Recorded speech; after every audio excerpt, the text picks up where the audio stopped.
Along this curve of Old Black Colony Road stands this historical marker. It tells the story of the Antioch Colony, but history is better told by the people who lived it. We were born and raised here in Buda, and my family, my father, my mother had 11 children, and so my sister and I were the twins in the family. So 5 boys and 6 girls. My daddy was a good Christian, and my mama. They loved each other, and they did whatever they could for whatever race it was. They wanted something from them. I think he couldn't have been a better daddy, and she couldn't have been a better mama. Minnie Nelson and Winnie Moyer have lived in the Antioch community for most of their lives. They are descendants of the Antioch Colony's early settlers. Today, the 81-year-old twin sisters live across from each other just off of Old Black Colony Road on land that has been in their family for decades. The Antioch Colony dates back to the 1860s. It was a rural farming community formed during Reconstruction by a group of freed slaves.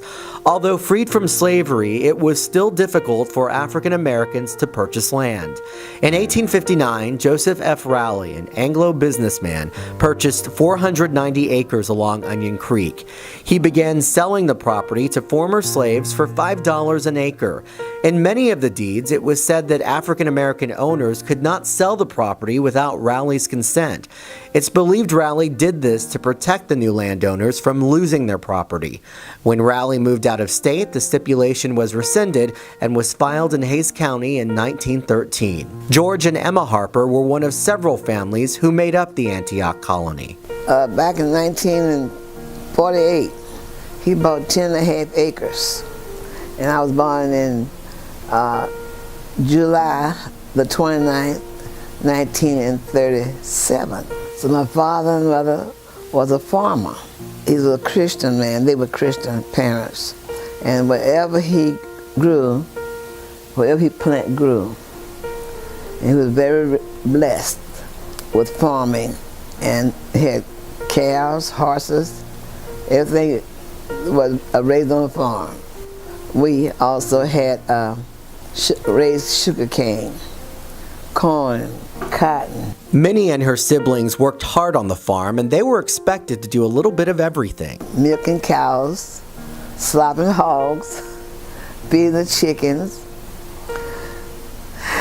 and driving a tractor, baling hay. In Minnie's home, a few mementos from her childhood stand out, including this gas iron. Another iron is on display in her living room, and this food bowl is another item from her childhood.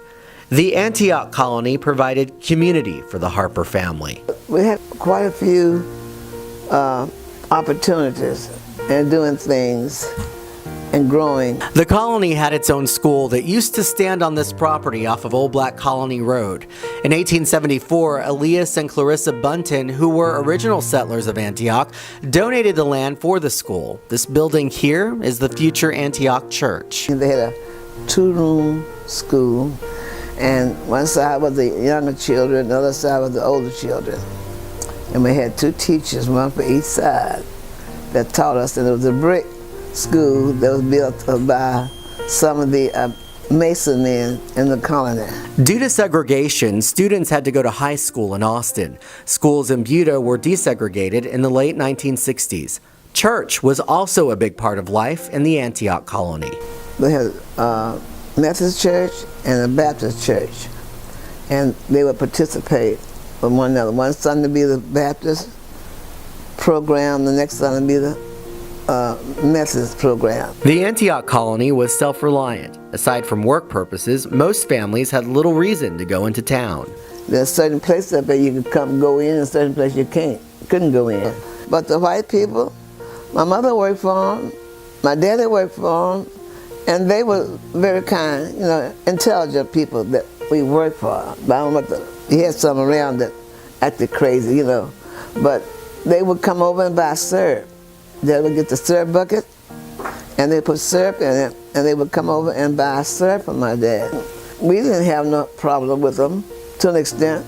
My dad ran into difficulty with some of the men. Minnie and Winnie's father had a simple piece of advice for his family on how to deal with racism. And when people out there say something stupid, they had no business to Say, ignore them. God take care of it. You know, if they slander your name and say something stupid how people do, ignore them. But we have had a lot of white people stand up for this colony.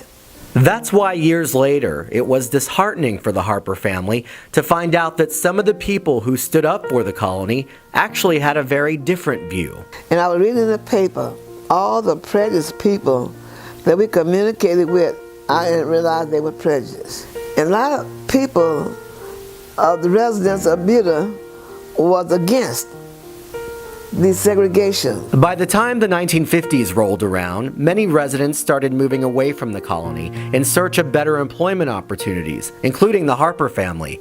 They moved to Arizona. It started changing when they couldn't have jobs and couldn't go to the school, you know, here. People moved out, died out, left their properties, and other people picked up the taxes, you know, on the property. But George Harper never sold his property. In the 1970s, former residents began returning to Antioch, including Minnie and Winnie. I kept dreaming and dreaming, me moving, I didn't know why. So that was the reason, to savage the land that was still here. Before Daddy died, we had about 5 or 6 contractors came here to try to get Dad and Mama to move to rest home and sell them this property. And I said, my brothers and sisters ain't gonna sell you their property. I said, Daddy ain't gonna sell you his, because he's the one that's caused us to be here, you know. Oh, you'd be surprised what I'd give you for it. I said, yeah, and you'd be surprised to know I ain't giving it to you too. That's because for the Harper family and others in the Antioch Colony, you can't put a price on history. The struggles, the good times, the hard work, family, it's still present on this property today. I thank God I'm here, and I wouldn't want to move nowhere else. Along Old Black Colony Road, you will find the Antioch Community Cemetery. It is the final resting place of the first African-American settlers in Hays County. Some of the oldest gravestones date back to the 1860s.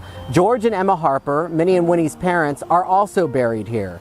Minnie and Winnie say the legacy of the original settlers of Antioch, along with all of the families who made up the colony, lives on today, and they don't want their history forgotten.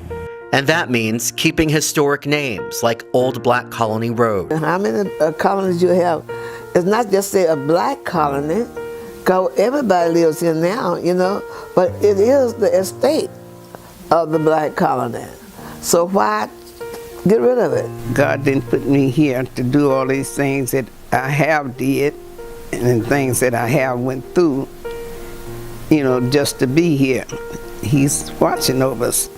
I want the youngsters to realize, our youngsters, you know, how important it was to want to be somebody. I want them to know they're still here and still have a few here still trying to hold up the bloodstained banner. And we are going to until the Lord see fit.